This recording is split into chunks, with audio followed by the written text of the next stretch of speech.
دوستانو سلامونه او ښه وخت. نن غواړم په پخلنځي کې پلان لرم چې د دیګي کباب په باره کې تاسو ته لږ څه معلومات اول د کباب په باره کې درکړم او بیا د دیګي کباب طریقه در وښیم. نو خدای دې تاسو دا پروګرام خوښ شي. خو تر دې مخکې به زه لږ څه د کباب کوم معلومات لرم هغه به تاسو سره شریک کړم. کباب سره داسې مربوطه نه ده په کوم هیواد پورې، دا یو نړیوال خوراک ده نن سبا. خو تر کوم ځایه چې زه خبرېږم په منځنۍ اسیا کې او منځني ختیځ کې کباب ډېر خوړل کېږي. حتی یو چیرې مې لوستي ول چې د صلاحالدین لښکر چې به له جنګه راغلی نو دوی به وایي د کباب غوښه به یې په تورې پورې پیلې او بیا به یې وایي کباب پخاو خوړل به وخت بیا البته نه ضایع کوو څنګه چې په سیخان نه و سره. او د عثماني امپراتوري کې هم چې د کباب ډېر زیات خوړل کېدو.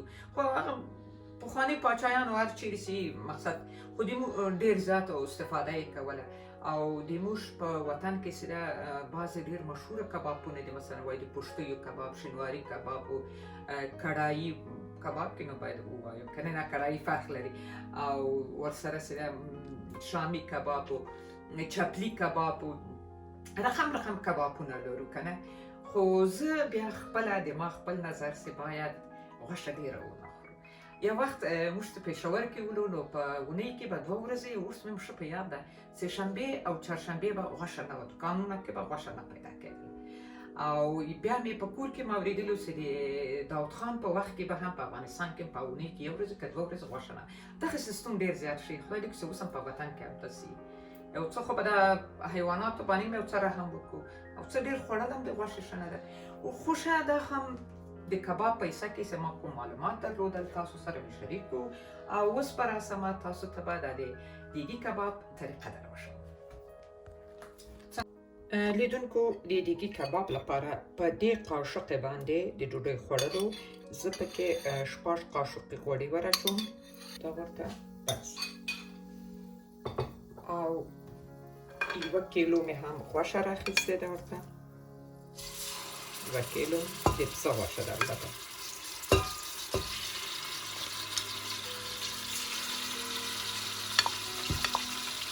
که د پسه له غوښې پخوئ که د سخندر له غوښې پخوئ هغه نو د تاسو خپله خوښه.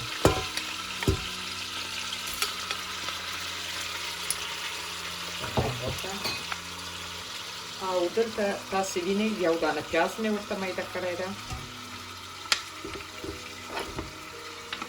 او دا هم 1 دانه د په دې شکل اوږه ده، یعنې یو 4-5 دانې اوږه ورته پکار دي دانکۍ. خو ما دا یوه ګرده راخیستې، دا ډېر ښه تیز اوږه ده. یو مې هم دا اوږه ور واچوله. اوبه هم دومره ورته کفایت کوي.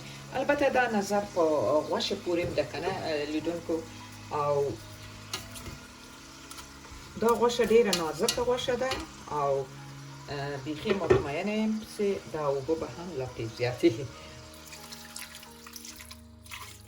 ښه، اوس به سر بند کړم چې غوښه پخه شي، نور به تاسو راسره یاست.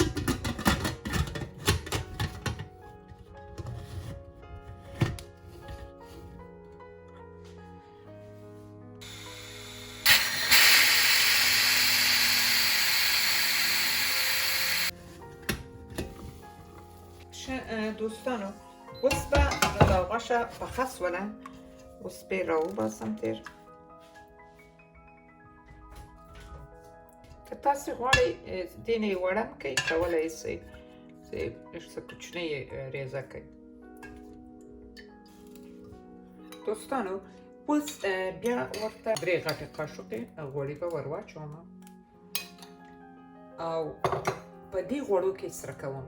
کم پامو ما مخکې پکې غوړي یو څه ډېر واچول. تاسو به وایئ هغه غوړي به دې دلته پکې ډېر زیات کړي ول. دا مې د دې په خاطر دلته غوړي کم کړل. زه غواړم چې دا کباب یې داسې غوړ رانسي، داسې وچ راسي. او هلته مې غوړي په دې هم ور زیات کړل چې غوښه یې پکې داسې په عین حال کې پسته نرموي که نه. او دلته غواړم چې کباب یې داسې په عین حال کې زه غواړم چې داسې یو رقم لکه هغه د که څه هم دې نوم دیګي کباب ده خو زه غواړم چې داسې وچ لکه یو څه وچ لکه د سیخي کباب غوندې هم راشي.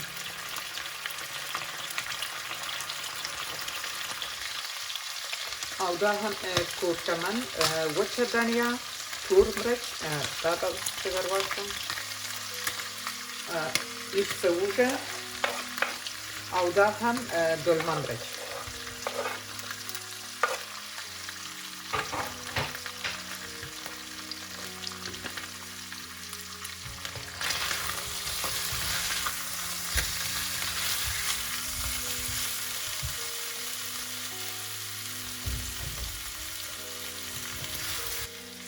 او لږ مالګه به نوره هم ورته اضافه کړم. لیدونکو اوس ورته لږ څه د لیمو اوبه ور اچومه او بیا یې سر کېږدم چې دا مرچ هم پکې یو څه نرم غوندې شي او دا کومه مساله چې مې ور واچوله د تور مرچ او وچه دنیا دا هم پکې د چا خبره خوند وباسي. اوس یې درجه ټیټومه او سر یې پټومه داسې یو 15 دقیقې ورته بس ده. دوستانو اوس تاسې دا وینئ چې پکې د دلمه مرچ هم پکې نرم سو او کباب ډېر ښه پکې سور راغی. نو ما مخکې پکې تازه دانیا وانه اچوله د دې لپاره چې تازه دانیا څه ډېره پاته سي په دیګي کې بیا توریږي. اوس هم البته سر یې بېرته لږ څه څو دقیقې بندومه خو بیا هم لږ وروسته یې ما ور واچولی دې لپاره چې هغه دانیا تازه داسې شنه پاته سي ښه ده. خاص دې په خاطر ګر چې تاسو ولیدله ما وچه دانیا ور اچولې وله خو دانیا په کباب کې ډېر خوند کوي، همې بوی شي همې خوند. اوس تر څو چې زه لوښي کې ډوډۍ نور شیان سره برابروم کار یې تر څو په لږ ټیټ اور وي. او دا هم دوستانو دیګي کباب چې تیار شو ډېر ښایسته راغی.